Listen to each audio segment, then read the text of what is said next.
Hello guys, ಎಲ್ಲರಿಗೂ welcome back. ಇವತ್ತಿನ ಹೊಸ ಒನ್ ಪೀಸ್ ಚಾಪ್ಟರ್ ರಿವ್ಯೂಗೆ ಇವತ್ತು ನಾವು ರಿವ್ಯೂ ಮಾಡ್ತಾರೋ ಚಾಪ್ಟರ್ 1131 ಚಾಪ್ಟರ್ನ ರಿವ್ಯೂ ಮಾಡ್ತಾ ಇದೀವಿ. ಈ ಚಾಪ್ಟರ್ನ ಹೆಸರು Loki of the realm of dead ಅಂತ. ಕ್ರೇಜಿ ಆಗಿದೆ ಹೆಸರು.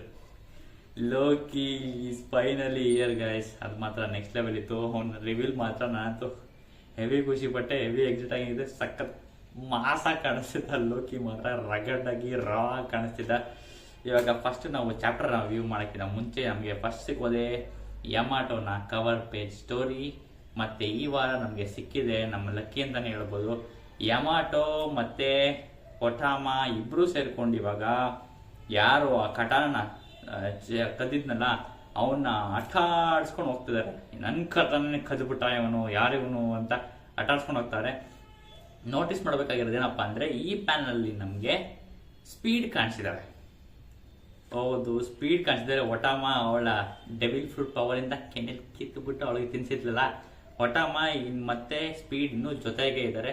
ನಾವು ತಿಳ್ಕೊಂಡಿರೋ ಪ್ರಕಾರ ಒಟಾಮನ ಡೆವಿಲ್ ಫ್ರೂಟ್ ಪವರು ಅವಳು ಯಾವಾಗ ಪ್ರಾಣಿಗೆ ಅದು ಏನು ಕರ ತಿನ್ನಿಸ್ತಾಳೆ ಅವ್ರಿಗೆ ಇರೋದು 1 ತಿಂಗಳು ಟೈಮು ಅವ್ರಿಗೆ ಇರುತ್ತೆ. ಅವಳು 1 ತಿಂಗಳವರೆಗೂ ಅವಳು ಇವ್ರ ಕಂಟ್ರೋಲಲ್ಲಿ ಇರ್ತಾರೆ. ಅದಕ್ಕೋಸ್ಕರ ಸ್ಪೀಡು ಇನ್ನ ಅವ್ಳ ಕಂಟ್ರೋಲ್ ಇದ್ದಾಳೆ ಅಂತ ಇದೆ.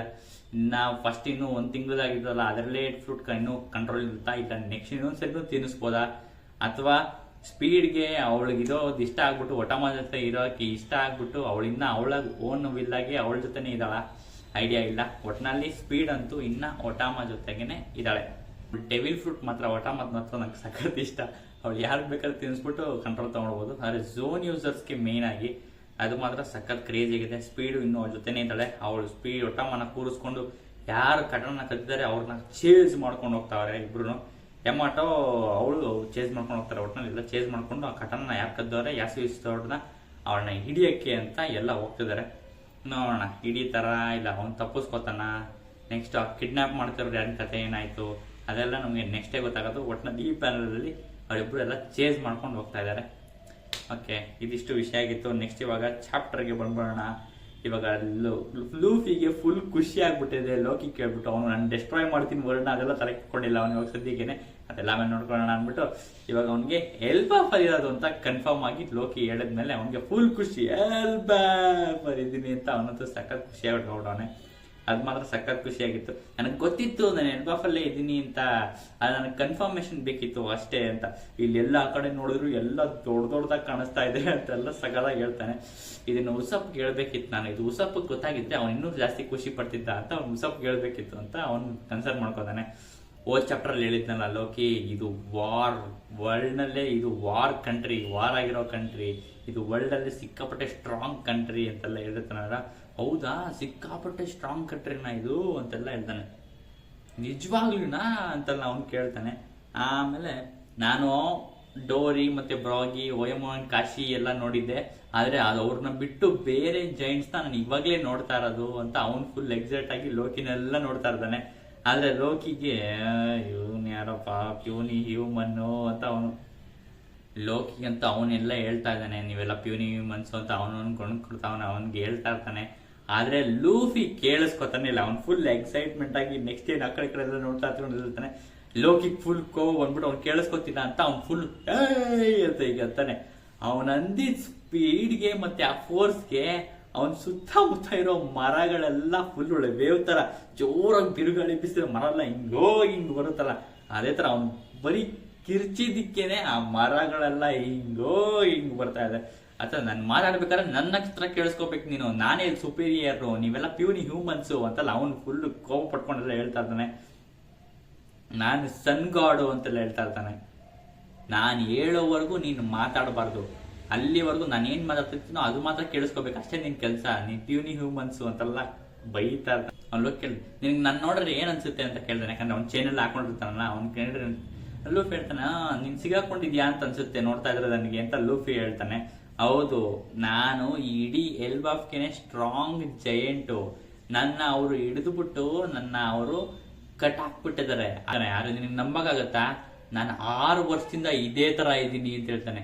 ಲೂಫಿ ಫುಲ್ ಶಾಕು, ನಮಗೂ ಶಾಕು. 6 ವರ್ಷದಿಂದ ಅವನು ಇದೇ ತರ ಕೂತ್ಕೊಂಡು ಅವ್ರಂದ್ರೆ ಹೆಂಗಪ್ಪ ಕತೆ, ಊಟ ತಿಂಡಿ ಅದು ಇದು ಮಿಕ್ಕಿದೆಲ್ಲ ಹೆಂಗೋಗುತ್ತೆ ಅಂತ ನಂಗಂತೂ ಗೊತ್ತಿಲ್ಲ. ಲೋಕಿ 6 ವರ್ಷದಿಂದ ಇದೇ ತರ ಕೂತಿದ್ದಾನಂತೆ. ಏನೋ ಬೇರೆ ಸಿಸ್ಟಮ್ ಇರ್ಬೋದು, ನಮ್ಗಂತೂ ಗೊತ್ತಿಲ್ಲ. ಒಟ್ಟಾರೆ ಲೂಫಿಗಂತೂ ಹೆವಿ ಶಾಕು. ಅವ್ನು 6 ವರ್ಷದಿಂದ ಇದೇ ತರ ಇದ್ದಾನೆ ಅಂತ ನೋಡ್ಬಿಟ್ಟಂತೂ ಫುಲ್ ಶಾಕು. ನಾನು ಇಡೀ ಎಲ್ಬಾಫ್ ಅಲ್ಲೇ ಸ್ಟ್ರಾಂಗ್ ಜೈಂಟ್, ಆದ್ರೆ ನನ್ಗೆ ಹಿಸ್ಟ್ರಿ ಪ್ರಿಸಮ್ ಸ್ಟೋನ್ಸ್ ಎಲ್ಲ ನನ್ನ ಕಟ್ಟಾಕ್ಬಿಟ್ಟು ನನ್ನ ಸ್ಟ್ರೆಂತ್ ನೆಲ್ಲ ವೀಕ್ ಮಾಡ್ಬಿಟ್ಟಿದೆ. ಅದಕ್ಕೆ ನನ್ನ 6 ವರ್ಷದಿಂದ ಇದೇ ಆಡಮ್ ಟ್ರೀಗೆ ನನ್ ಕಟ್ಟಾಕ್ಬಿಟ್ಟಿದ್ದಾರೆ. ನಾನು ಇದೇ ತರ ಇದ್ದೀನಿ ಅಂತ ಅವನು ಹೇಳ್ತಾನೆ. ಆದ್ರೆ ನೆಕ್ಸ್ಟ್ ಅವನು ಹೇಳ್ತಾನೆ, ನನ್ಗೆ ನಿನ್ ಮೇಲೆ ಒಂದು ಪ್ರಪೋಸಲ್ ಇದೆ, ನೀನ್ ನನ್ಗೊಂದು ಕೆಲಸ ಮಾಡ್ಕೊಡ್ಬೇಕು ಅಂತ ಕೇಳ್ತಾನೆ. ಏನ್ ಕೆಲ್ಸಪ್ಪ ಅಂದ್ರೆ, ನೆಕ್ಸ್ಟ್ ನನ್ ಕೆಲಸ ಮಾಡ್ಕೊಡ್ಬೇಕು ಲೂಪಿ ಅಂತಾನೆ. ಲೂಪಿ ಅಂದ್ಬಿಡ್ತಾನೆ. ಫಸ್ಟ್ ಟೈಮ್ ನಾವು ಲೂಫಿನ ಬೇರೆ ಹೆಸರು ಕರೀತಾರೆ. ಆ ಲೂಫಿನ ಬೇರೆ ಹೆಸರು ಕರೀತಾರೆ, ಯಾರು ಬೇರೆ ಬೇರೆ ಹೆಸರನ್ನ ಅವ್ರು ಯಾರು ಗೊತ್ತಿಲ್ಲದೆ ಅವ್ರಿಗೆ ಕರಿತಾ ನೋಡಿದ್ವಿ. ಫಸ್ಟ್ ಟೈಮ್ ಲೂಫಿನೇ ಯಾರೋ ಬೇರೆ ಹೆಸರು ಕರೀತಾ ಇರ್ತಾರೆ. ಲೂಪಿ ಅಂತ ಹೇಳ್ಬಿಡ್ತಾನೆ. ಅವನು ಲೂಫಿ ಅಂತ ಅಂತಾನೆ. ಅದಕ್ಕೆ ಅವನು ನಾನು ನಿನ್ ಜೊತೆ ಒಂದು ಡೀಲ್ ಮಾಡ್ಕೋಬೇಕು ಲೂಫಿ ಅಂತ ಹೇಳ್ತಾನೆ. ಆಮೇಲೆ ಏನ್ ಡೀಲ್ ಅಂತ ನೋಡೋದು ನನ್ನ ನೀನ್ ಪೈರೇಟ್ ಅಲ್ವಾ, ನನಗೆ ಈ ಚೈನ್ ಇಂದ ಅಂದ್ರೆ ಈ ಸಿ ಪ್ರಿಸಮ್ ಸ್ಟೋನ್ ಇಂದ ನನಗೆ ಮುಕ್ತಿ ಕೊಟ್ಬಿಡು. ನಾನು ಇಲ್ಲಿದ್ದ ಈ ಸಿ ಪ್ರಿಸಮ್ ಸ್ಟೋನ್ಗೆ ಕೀ ಬಂದ್ಬಿಟ್ಟು ವಿಲೇಜ್ ಅಲ್ಲಿ ಎಲ್ಲೋ ಇರುತ್ತೆ. ನೀನ್ ಅದನ್ನ ತಂದ್ಬಿಟ್ಟು ನನಗೆ ಇದನ್ನ ಬಿಡಿಸ್ಬಿಟ್ಟು ನನ್ನ ಫ್ರೀ ಮಾಡಿದ್ರೆ, ನೀನ್ ಯಾವ ಕ್ರೂ ಹೇಳ್ತೀಯೋ ಆ ಕ್ರೂನ ನಾನು ಅವ್ರದ್ದೊಂದು ಸುಳಿವು ಸಿಕ್ತಂಗೆ, ನಿನ್ ಬಗ್ಗೆ ಸುಳಿವು ಸಿಕ್ತಂಗೆ ಅವ್ರ ಇಡೀ ಕ್ರೂನೇ ಧ್ವಂಸ ಮಾಡಾಕ್ಬಿಡ್ತೀನಿ ಅಂತ ಅವ್ನು ಚಾಲೆಂಜ್ ಕಟ್ತಾನೆ. ಅಂದ್ರೆ ಡೀಲ್ ಮಾಡೋಣ ಅಂತ ಕಟ್ತಾನೆ. ಆದ್ರೆ ಲೂಫಿ ಯಾರ ಪೈರೇಟ್ಸ್ಗೆ ಅವನು ನಾಶ ಮಾಡ್ಬೇಕು ಅಂತ ಹೇಳ್ಬೋದು. ಆದ್ರೆ ಲೂಫಿ ಅವನು ಇನ್ನು ಯಾವ ಕ್ರೂಗೂ ಅಂತ ಹೇಳೋದೇ ಇಲ್ಲ. ನೋಡಿ, ಇಷ್ಟೆಲ್ಲ ಮಾಡ್ಕೊಡ್ತೀನಿ ಅಂದ್ರೆ ನಾನು ಈ ತರ ಎಲ್ಲ ಮಾಡ್ಕೊಡ್ತೀನಿ, ನಿನ್ ಕ್ರೂಗೆಲ್ಲ ನೀನ್ ಯಾವ ಕ್ರೂ ಹೇಳ್ತೀವಿ ಆ ಕ್ರೂನ ನಾಶ ಮಾಡ್ಬಿಡ್ತೀನಿ, ಈ ತರ ಡೀಲ್ ಮಾಡ್ಕೊಳ್ಳೋಣ ಅಂತ ಹೇಳ್ತಾನೆ. ಅವನು ಇನ್ನು ಏನು ಮಾತಾಡ್ತಾನಿಲ್ಲ ಲೂಫಿ. ಅವ್ನ ಪಾಡ್ಕೊಂಡು ಸೈಲೆಂಟ್ ಆಗಿದ್ದಾನೆ, ಕೇಳಿಸ್ಕೊಂಡು ಏನೇನು ಹೇಳ್ತಾನೆ ಅಂತ. ಅಷ್ಟರಲ್ಲಿ ಲೂಫಿ ಇವಾಗ ಲೋಕಿಗೆ ಕೆಲಸ ಆಗ್ಬೇಕಲ್ಲ, ಅದಕ್ಕೋಸ್ಕರ ನೀನು ಅವಲೇ ಕೇಳಿದ ಕ್ವಶನ್ಗೆ ನಾನು ಆನ್ಸರ್ ಮಾಡಲಿಲ್ಲ, ಅದಕ್ಕೋಸ್ಕರ ಇವಾಗ ಹೇಳ್ತೀನಿ ಅಂದ್ಬಿಟ್ಟು ಅವ್ನು ಕೆಲಸ ಆಗ್ಬೇಕಲ್ಲ, ಅದಕ್ಕೆ ಅವ್ನಿಗೆ ಏನು ಕೇಳಿದ್ದಾನೋ ಅದನ್ನೆಲ್ಲ ಹೇಳ್ತಿದ್ದಾನೆ. ನೋಡು, ಇವಾಗ ನಾವಿಬ್ರು ಇರೋದು ರೆಲ್ಮ್ ಆಫ್ ಡೆಡ್ ಅಲ್ಲಿ, ಡೆಡ್ ರೆಲ್ಮ್ ಅಲ್ಲಿ, ಎಲ್ಬಾಫ್ ನ ಕೊನೆಯ ಲೇಯರ್ ರೆಲ್ಮ್ ಆಫ್ ಡೆಡ್ ಅಲ್ಲಿ ಇದೀವಿ ನಾವು. ಇಲ್ಲಿ ಕ್ರಿಮಿನಲ್ಸ್ ನ ಯಾರ್ಯಾರು ತಪ್ಪು ಮಾಡಿರ್ತಾರೆ ಎಲ್ಬಾಫ್ ಅಲ್ಲಿ ಅವ್ರನ್ನೆಲ್ಲ ಇಲ್ಲಿ ಹಾಕ್ತಾರೆ. ಇಲ್ಲಿ ಎಲ್ಲ ಸಿಕ್ಕಾಪಟ್ಟೆ ಕೆಟ್ಟ ದೊಡ್ಡದಾಗಿರೋ ಬೀಸ್ಟ್ಗಳು, ಕ್ರೂರವಾಗಿರೋ ಬೀಸ್ಟ್ಗಳೆಲ್ಲ ಇದಾವೆ, ಎಲ್ಲಾರನು ಇಲ್ಲೇ ಹಾಕ್ತಾರೆ ಅಂತ. ಎಲ್ಲಾ ಕ್ರಿಮಿನಲ್ಸ್ನು ಈ ರೆಲ್ಮ್ ಆಫ್ ಡೆಡ್ ಅಲ್ಲಿ ಕಳಿಸ್ಬಿಡ್ತಾರೆ. ಇದು ಒಂಥರ ಜೈಲ್ ಪ್ರಿಸನ್ ಇದ್ದಂಗೆ ಇಲ್ಲಿ ಎಲ್ಬಾಫ್ಗೆ ಅಂತ ಅವನು ಫುಲ್ ಎಕ್ಸ್ಪ್ಲೈನ್ ಮಾಡ್ತಾನೆ.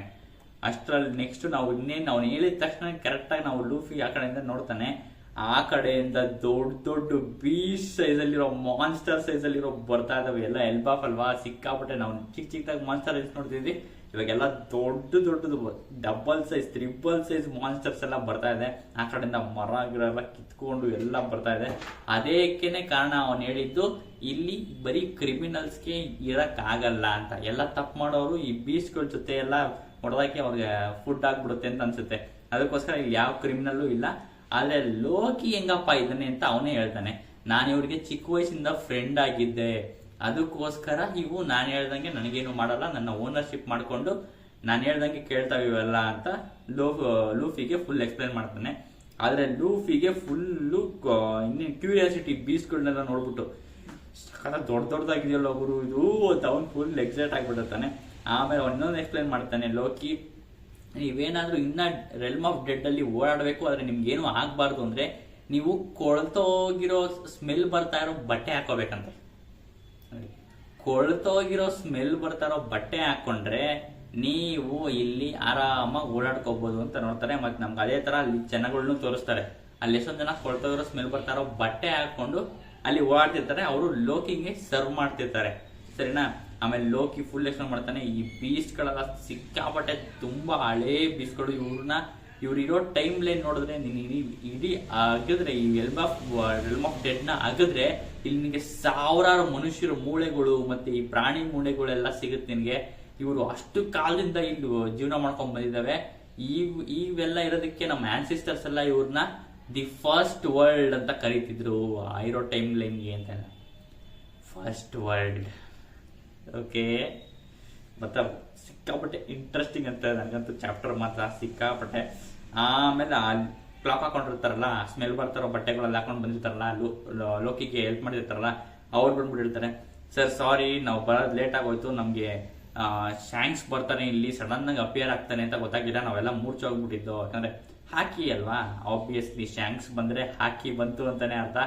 ಹಾಕಿಗೆ ಇವ್ರು ಯಾರು ಕನೆಕ್ಟ್ ಆಗಿಲ್ಲ, ಅದಕ್ಕೋಸ್ಕರ ಅವರೆಲ್ಲ ಮೂರ್ಛೋಗಿ ಬಿದೋಗ್ಬಿಟ್ಟಿರ್ತಾರೆ ಶಾಂಕ್ಸ್ ಬಂದಿರೋ ಹಾಕಿಗೆ. ಆದ್ರೆ ನಮ್ಗೆಲ್ಲ ಸಾರಿ ಸರ್ ಅಂತೆಲ್ಲ ಫುಲ್ ಎಲ್ಲ ಅಪಾಲಜಿ ಮಾಡ್ತಾ ಇರ್ತಾರೆ ಲೋಕಿಗೆ. ಆದ್ರೆ ಲೋಕಿ ಹೇಳ್ತಾ ಇರ್ಬೇಕಾರೆ ಅವ್ರು ಈ ಕಡೆ ತಿರುಗಿ ನೋಡ್ತಾರೆ, ಆಲ್ರೆಡಿ ಲೂಫಿ ಹೋಗ್ಬಿಟ್ಟು ಆ ದೊಡ್ಡ ದೊಡ್ಡ ಬೀಸ್ಗಳ ಜೊತೆ ಫ್ರೆಂಡ್ ಮಾಡ್ಕೊಂಡ್ಬಿಟ್ಟಿರ್ತಾನೆ. ಅಯ್ಯೋ ಸಖತ್. ಅವನ ಆನೆ ಫ್ರೆಂಡ್ ಮಾಡ್ಕೊಂಡು ಆ ದೊಡ್ಡ ಮಾನ್ಸ್ಟರ್ ಏನತ್ತೆ, ಆ ಮಾನ್ಸ್ಟರ್ ಕೈಯಲ್ಲಿ ಹೋಗಿ ಕೂತ್ಕೊಂಡ್ಬಿಟ್ಟಿರ್ತಾನೆ. ಆ ಮಾನ್ಸ್ಟರ್ಸ್ ಏನು ಚೆನ್ನಾಗಿ ಅವನ ನೋಡ್ತಾ ಇರ್ತಾರೆ, ಖುಷಿಯಾಗಿ ನೋಡ್ತಾ ಇರ್ತಾರೆ. ಅವ್ನಿಗೆ ಸಖತ್ ಖುಷಿ ಆಯ್ತು. ಆಮೇಲೆ ಅವರೆಲ್ಲ ಮಾನ್ಸ್ಟರ್ ನಿಮ್ಗೆ ಹಿಂಗ್ ಫ್ರೆಂಡ್ ಮಾಡ್ಕೊಂಡ್ಬಿಟ್ಟ ಅಂತ ಅವ್ರು ಹೇಳಿದ ತಕ್ಷಣ ಲೋಕಿ ಕಾಣಿಸಲ್ಲ. ಅವ್ರು ಹೇಳಿದ ತಕ್ಷಣ ಅವನ ಹಂಗೆ ಶಾಕ್ ಆಗ್ಬಿಟ್ಟು, ಫ್ರೆಂಡ್ ಮಾಡ್ಕೊಂಡ್ಬಿಟ್ನಾ, ಯಾರು ಇವನು ಇಷ್ಟೊಂದು ಇದ್ ಮಾಡಿರ್ಬೇಕು, ಈ ಲಿಟಲ್ ಗಾಯ್, ಈ ಚಿಕ್ಕ ಮನುಷ್ಯ ಏನ್ ಮಾಡ್ತಿದ್ದಾನೆ ಅಂತೆಲ್ಲ ಅವ್ನು ನೋಡ್ತಾನೆ, ಯಾರಿದು ಅಂತ ನೋಡ್ತಾನೆ. ಆಮೇಲೆ ಅಷ್ಟರಲ್ಲಿ ಅವ್ರು ಹೇಳ್ತಾರಲ್ಲ ಶಾಂಕ್ಸ್ ಬಗ್ಗೆ ಹೇಳ್ತಾರಲ್ಲ, ಲೂಫಿಗೆ ಆಬ್ವಿಯಸ್ಲಿ ಶಾಂಕ್ಸ್ ವಿಷಯ ಕೇಳಿದ ತಕ್ಷಣ ಫುಲ್ ಎಕ್ಸೈಟ್ಮೆಂಟ್ ಆಗ್ಬಿಡ್ತಾನೆ. ಶಾಂಕ್ಸ್ ಏನಂದ್ರೆ ಶಾಂಕ್ಸ್ ಬಗ್ಗೆ ಏನು ಅಂತ ಅಂದ್ಬಿಟ್ಟು ಫುಲ್ ಎಕ್ಸೈಟ್ ಆಗ್ಬಿಟ್ಟು ಅಲ್ಲಿಂದ ಜಂಪ್ ಹೊಡ್ಕೊಂಡು ಇನ್ನೇನು ಲೋಕಿ ಹತ್ರ ಇನ್ನೇನು ಬರ್ತಾ ಇರ್ತಾನೆ ಎಕ್ಸೈಟ್ ಆಗ್ಬಿಟ್ಟು ಏನು ಅಂತ. ಆಮೇಲೆ ಶಾಂಕ್ಸ್ ಬಂದಿದ್ನ ಇಲ್ಲಿ ಅಂತ ಹಂಗೆ ಕೇಳ್ಕೊಂಡೇ ಬರ್ತಾನೆ. ಲೋಕಿಗೆ ತಗೋತೆ, ಓ ನಿನಗೆ ಶಾಂಕ್ಸ್ ಗೊತ್ತಾ ಅಂತ ಕೇಳ್ತಾನೆ. ಹೌದು ಗೊತ್ತು ಅಂತ ಅವನೇನು ಹೇಳ್ತಾನೆ. ಯಾರು ಆ ಶಾಂಕ್ಸ್, ಅದೇ ಅವನ ಕೈಲಿ ಏನೂ ಆಗಲ್ವಲ್ಲ, ಅವನ ಎಲ್ಲ ಬಂದ್ರೆ ಎಲ್ಲ ಓಡೋಗ್ತಾನಲ್ಲ ಅವನ ಅಂತ ಅವನ್ಗೆ ಫುಲ್ ಕೋವ ಬರ್ಸ್ಬಿಡ್ತಾನೆ. ಲೂಫಿ ಈ ಪದ ಲೋಕಿ ಬಾಯಿಂದ ಕೇಳಿದ ತಕ್ಷಣ ಅಟ್ ಎ ಟೈಮ್ ಎಕ್ಸಾಕ್ಟ್ ಆಗಿ ಅವನಿಗೆ ಪದ ಕೇಳಿ ಮುಗಿಸೋಷ್ಟ್ರಲ್ಲಿ ಆಲ್ರೆಡಿ ಲೂಫಿ ಗೇರ್ ಫೋರ್ತ್ ಹೋಗಿ ಅವನ ಗನ್ನ ಲಾಂಚ್ ಮಾಡಿ ಹೊಡೆದೇ ಬಿಡ್ತಾನೆ. ಲೂಫಿಗೆ ಶಾಂಕ್ಸ್ ಬಗ್ಗೆ ಕೆಟ್ಟದಾಗ ಕೇಳಕ್ಕೆ ಇಷ್ಟ ಇಲ್ಲ. ಶಾಂಕ್ಸ್ ಬಗ್ಗೆ ಯಾರೇ ಮಾತಾಡೋದು ಅವ್ನು ಸುಮ್ಮನೆ ಬಿಡಲ್ಲ. ಶಾಂಕ್ಸ್ ಬಗ್ಗೆ ಇಷ್ಟ ಹೇಳಿದ್ದಕ್ಕೇನೆ ಲೋಕಿಗೆ ಫುಲ್ ಅವ್ನಿಗೆ ಫೋರ್ತ್ ಹೋಗಿ ಹೊಡೆದೇ ಬಿಡ್ತಾನೆ. ಲೋಕಿ ಆಬ್ವಿಯಸ್ಲಿ ಫುಲ್ ಚೈನ್ ಆಗಿರ್ತಾನೆ. ಆದ್ರೆ ಅಲ್ಲಿರೋ ಜನಗಳೆಲ್ಲ ಲೋಕಿಗೆ ಸರ್ವ್ ಮಾಡ್ತಿರ್ತಾರಲ್ಲ, ಅವ್ರದ್ದು ಲಾರ್ಡ್ ಲೋಕಿ ನಿಮ್ಗೆ ಹೊಡೆದ್ಬಿಟ್ಟ ಅಂತ ಅವ್ನು ಫುಲ್ ಶಾಕ್ ಆಗ್ಬಿಟ್ಟಿರ್ತಾರೆ ಅಲ್ಲಿರೋ ಜನ ಎಲ್ಲ. ಆಮೇಲೆ ಅವ್ರು ಫುಲ್ಲು ಎಲ್ಲ ನೀನ್ ಸುಮ್ನೆ ತಡ್ಕೋ, ನಾನು ಸುಮ್ನೆ ಜೋಕ್ ಮಾಡಿದ್ದು, ಸುಮ್ನಿರು ಅಂತ ಲೋಕಿ ಸಮಾಧಾನ ಮಾಡಕ್ ಟ್ರೈ ಮಾಡ್ತಾನೆ. ನಾನು ಸುಮ್ನೆ ಕಾಮಿಡಿ ಮಾಡಿದ್ರೆ ಅಷ್ಟೇ, ನಿಜ ಅಲ್ಲ, ತಡ್ಕೋ ಅಂತ ಲೋಕಿ ಫುಲ್ ಎಕ್ಸ್ಪ್ಲೇನ್ ಮಾಡಕ್ ಟ್ರೈ ಮಾಡ್ತಾನೆ. ಅಷ್ಟಲ್ಲೂ ಲೂಫಿ ಫುಲ್ ಕಾಮ್ ಡೌನ್ ಆಗಿ, ಯಾವತ್ತು ಬಾಯಿ ತಪ್ಪಿನೂ ಕೂಡ ಆತರ ಅವ್ನ್ ಶಾಂಕ್ಸ್ ಬಗ್ಗೆ ಮಾತಾಡ್ಬೇಡ ನೀನು ಅಂತ ಅವ್ನಿಗೆ ವಾರ್ನಿಂಗ್ ಕೊಡ್ತಾನೆ. ನೀನ್ ಮಾತಾಡ್ಬೇಕಾದ್ರೆ ನಿನ್ ನಾಲಿಗೆ ಮೇಲೆ ಗಮನ ಇರ್ಲಿ, ಶಾಂಕ್ಸ್ ಬಗ್ಗೆ ಯಾವತ್ತು ಕೆಟ್ಟಾಗಿ ಮಾತಾಡ್ಬೇಡ ಅಂತ. ಅವಾಗ ಲೋಕಿಗೆ ಫುಲ್ ಹೊಡೆದ ತಕ್ಷಣ, ಅಬ್ಬಾ ಇನ್ ಬಲಗಡೆ ತಿರ್ಗಕ್ಕೆ ಆಗಲ್ಲ ನನಗೆ, ಅಷ್ಟು ಕೆಟ್ಟ ಹೊಡೆದಾಗ್ಬಿಟ್ಟವನೆ ಅಂತ ಅವ್ನಿಗೆ ಫುಲ್ ಕೋವ ಅನ್ಕೊಂಡ ನೋವಮ್ಮ ಅಂತ ಅವನತ್ತು ಫುಲ್ ಕೈ. ಆಮೇಲೆ ಎಲ್ಲ ಆದ್ಮೇಲೆ ಎಲ್ಲ ಕಾಮ್ ಡೌನ್ ಆದ್ಮೇಲೆ ಮತ್ತೆ ಲೂಫಿ ಕೇಳ್ತಾನೆ, ಇವಾಗ ಹೇಳು ಶಾಂಕ್ಸ್ ಯಾಕೆ ಇಲ್ಲಿ ಬಂದಿದ್ದ, ಅವ್ನಿಗೆ ಇಲ್ಲೇನ್ ಕೆಲಸ ಇತ್ತು, ಅವ್ನಿಗೆ ಇಲ್ಲಿ ಯಾಕೆ ಸುಮ್ಮನೆ ಬಂದಿದ್ದ ಅಂತ ಕೇಳ್ತಾನೆ. ಅದಕ್ಕೆ ಅಷ್ಟು ಈಸಿಯಾಗಿ ಹೇಳ್ಬಿಡಲ್ಲ ನಿನಗೆಲ್ಲ ಅಂತ ಕಟ್ ಮಾಡ್ತಾನೆ. ಶಾಂಕ್ಸ್ ಏನಿಗೆ ಬಂದಿದ್ದ ಇಲ್ಲಿಗೆ, ಆಬ್ವಿಯಸ್ಲಿ ಪೈರೇಟ್ ಕಿಡ್ನ ಬಂದು ಧ್ವಂಸ ಮಾಡಿ ಕಿಡ್ ಪೈರೇಟ್ಸ್ನೆಲ್ಲ ಕಳ್ಸಾಯ್ತು. ಅದು ಇವಾಗ ಗೊತ್ತಿಲ್ವಲ್ಲ ಲೂಫಿಗೆ, ಅದಕ್ಕೋಸ್ಕರ ಅವನಿಗೆ ಏನಿಗೆ ಬಂದಿದ್ದ ಇಲ್ಲಿಗೆ ಅಂತ ಅವ್ನು ನೀಟಾಗಿ ಹೇಳ್ತಿಲ್ಲ. ಅವನ ಕೈಯಿಂದ ಕೆಲಸ ಮಾಡಿಸ್ಕೊಂಡು ಆಮೇಲೆ ಅವ್ನಿಗೆ ಪೂರ್ತಿ ಇನ್ಫಾರ್ಮೇಶನ್ ಕೊಡ್ತಾನೆ. ಪೂರ್ತಿ ಇನ್ಫಾರ್ಮೇಶನ್ನೇ ಕೊಡಲ್ಲ, ಅವ್ನ ಕೈ ಕೆಲಸ ಮಾಡಿಸ್ಕೊಂಡ್ರೆ ಸಾಕಂತ ಸುಂದಿರ್ತಾನೋ ಗೊತ್ತಿಲ್ಲ. ಯಾಕಂದ್ರೆ ಲೋಕಿ ಅಂದ್ರೆ ಆಬ್ವಿಯಸ್ಲಿ ಇಟ್ಸ್ ಅ ಟ್ರಿಕ್ ಮಾಡ್ತಾನೆ. ಅವ್ನು ಎಲ್ಲಾರನ್ನು ಟ್ರಿಕ್ ಮಾಡ್ಬಿಟ್ಟು ಅವ್ನ ಕೆಲಸ ಎಷ್ಟಾಯ್ತೋ ಅಷ್ಟು ಮಾಡಿಸ್ಕೊಂಡು ಮೋಸ ಮಾಡ್ಬಿಟ್ಟು ಹೊಂಟೋಗ್ತಾನೆ. ಅದಕ್ಕೋಸ್ಕರ ಲೂಫಿಗೆ ಏನ್ ಇನ್ಫಾರ್ಮೇಶನ್ ಬೇಕೋ ಅದು ಪೂರ್ತಿ ಕೊಡ್ತಾನ, ಇಲ್ಲ ಅವ್ನ ಕೆಲಸ ಮಾಡಿಸ್ಕೊಂಡು ಸುಮ್ಮನಿರ್ತಾನ. ಫಸ್ಟ್ ಆಫ್ ಆಲ್ ಲೂಫಿ ಅವ್ನು ಹೇಳಿದ ಕೆಲಸ ಮಾಡ್ತಾನೆ ಅಂತ ನನಗಂತೂ ಅನಿಸ್ತಿಲ್ಲ. ನೋಡೋಣ ಏನಾಗಿರುತ್ತೆ ಅಂತ. ಯಾಕಂದ್ರೆ ಅವನಿಗೆ ಸಾಯಿಸ್ಬೇಕು, ಅವ್ನು ಪೈರೇಟ್, ಅವನೇನ್ ಬೇಕು ಅಂದ್ರೆ ಇವನ್ಗೆ ಯಾರು ಸಾಯಿಸ್ಬೇಕು, ಇವನೇ ಹೋಗಿ ಧ್ವಂಸ ಮಾಡ್ತಾನ ಪೈರೇಟ್ ಕ್ರೂನ. ಲೂಫಿಗೆ ಇನ್ನೊಬ್ರು ಹೆಲ್ಪ್ ಅಂತೂ ಬೇಕಾಗೇ ಇಲ್ಲ. ಅದು ಲೋಕಿ ಅಂತ ಹೆಲ್ಪ್ ಅಂತೂ ಬೇಕಾಗೇ ಇರಲ್ಲ. ಅವ್ನು ಯಾವ ಪೈರೇಟ್ನ ಕ್ರೂ ಸಾಯಿಸ್ಬಿಟ್ಟು ನನಗೆ ಕೀ ತಂದು ಕೊಡ್ತೀನಿ, ನನ್ಗೆ ಇಂಥ ಪೈರೇಟ್ ಕ್ರೂನ ನಾಶ ಮಾಡ್ಬಿಡು ಅಂತ ಅವ್ನು ಹೇಳಕ್ ಚಾನ್ಸೇ ಇಲ್ಲ ಅಂತ ಅನ್ಸುತ್ತೆ. ಹೌದು, ಚಾನ್ಸೇ ಇಲ್ಲ ಅನ್ಸೋದೇನು, ಚಾನ್ಸೇ ಇಲ್ಲ ಹಂಗೆ ನಾಶ ಮಾಡ್ಸೋಕ್ಕೆ. ಅಲ್ಲಿ ಕಟ್ ಆಗುತ್ತೆ. ಇವಾಗ ನೋಡೋಣ ಮುಂದಕ್ಕೆ ಅವರಿಬ್ರು ಕಾನ್ವರ್ಸೇಷನ್ ಹೋಗುತ್ತೆ ಅಂತ. ಓಕೆನಾ? ಇವಾಗ ನೆಕ್ಸ್ಟ್ ನಮಗೆ ಉಳಿದ ಅರ್ಧ ಮಿಕ್ಕಿದ ಕ್ರೂ ಇರುತ್ತಲ್ಲ, ಉಸಪ್ಪು, ನಾಮಿ, ಸಾಂಜಿ, ಜೋರೋ ಮತ್ತು ಚಾಪರ್ ಎಲ್ಲ, ಇವರೆಲ್ಲ ಇವಾಗ ಮಾಮೂಲಿ ಬ್ರಿಡ್ಜ್ ಆ ಕೆಸರಲ್ಲಿತ್ತು, ಆ ಕೆಸಲಿಂದ ಇವಾಗ ಮತ್ತೆ ಮರದ ಕಡೆ ನಡ್ಕೊಂಡು ಹೋಗ್ತಾ ಇರ್ತಾರೆ ಆ ಬ್ರಿಡ್ಜ್ ಮೇಲೆ, ದೊಡ್ಡ ಬ್ರಿಡ್ಜ್ ಮೇಲೆ. ಆಮೇಲೆ ಫುಲ್ ಸಡನ್ ಆಗಿ ನೋಡಿದ್ರೆ ನಮಗೆ ಅನ್ಸುತ್ತೆ ಫುಲ್ಲು ಶೇಕ್ ಆಗ್ತಿದೆಯಲ್ಲ ಬ್ರಿಡ್ಜು ಅಂತ. ಯಪ್ಪ ಸಿಕ್ಕಾಪಟ್ಟೆ ಶೇಕ್ ಆಗ್ತಿದೆ ಅಂತ ನಾನು ಸತ್ತೋಗ್ತೀನಿ ಅಂತ ಹೊಸ ಫುಲ್ ಎದ್ರಿಕೊಂಡ್ಬಿಟ್ಟವನೆ. ಆಮೇಲೆ ಯಾಕೆ ಇನ್ನೊಂದು ಇಷ್ಟೊಂದು ಶೇಕ್ ಆಗ್ತಿದೆ ಅಂತ ಹಿಂದೆ ತಿರುಗಿ ನೋಡ್ತಾನೆ. ಅಲ್ಲಿ ಆವಾಗಲೇ ಒಬ್ಬ ಮನುಷ್ಯ ಓಡ್ಕೊಂಬತ್ತಾ ಇರ್ತಾನೆ. ಯಾರದು? It's road, new giant warrior pirates ನ ಯಾರು ಸನ್ ಗಾಡ್ ತರ ಫೇಕ್ ಮಾಸ್ಕ್ ಎಲ್ಲ ಹಾಕೊಂಡು ಬಂದಿದ್ನಲ್ಲ, ಸ್ಟ್ರಾ ಹ್ಯಾಟ್ಸ್ನೆಲ್ಲ ಎದುರಿಸ್ಕೊಂಡು, ಅವನೇ ಇವಾಗ ಫುಲ್ ಮಾಸ್ಕ್ ಎಲ್ಲ ತೆಗೆದ್ಬಿಟ್ಟು ಅವ್ನ ಒರಿಜಿನಲ್ ಲುಕ್ ಅಲ್ಲಿ ಇವಾಗ ಮೇಲೆ ಹೊಡ್ಕೊಂಡು ಆ ಕಡೆ ಓಡ್ತಾ ಇದ್ದಾನೆ. ಅವ್ನಿಗೆ ಇಲ್ಲಿ ಕಾಣಿಸ್ತಿಲ್ಲ, ಅವನಿಗೆ ಸ್ಟ್ರಾ ಹ್ಯಾಟ್ಸ್ ಎಲ್ಲ ಇರೋದು, ಓಡ್ತಾವನೆ. ಆಮೇಲೆ ಅವ್ರಿಗೆ ಉಸಪ್ಪು ಗೊತ್ತಾಗುತ್ತೆ, ಇವ್ನು ಯಾರೋ ಬತ್ತಿರೋ ರೇಂಜ್ ನೋಡಿದ್ರೆ ಇವ್ನು ಯಾರು ಇವಾಗ ತಾನೆ ಸಿಡ್ಲು ಹೊಡೆದಿರೋ ಅವ್ನು ಕಾಣಿಸ್ತಾವನಲ್ಲ ಇವನು ಅಂತ ನೋಡ್ತಾನೆ.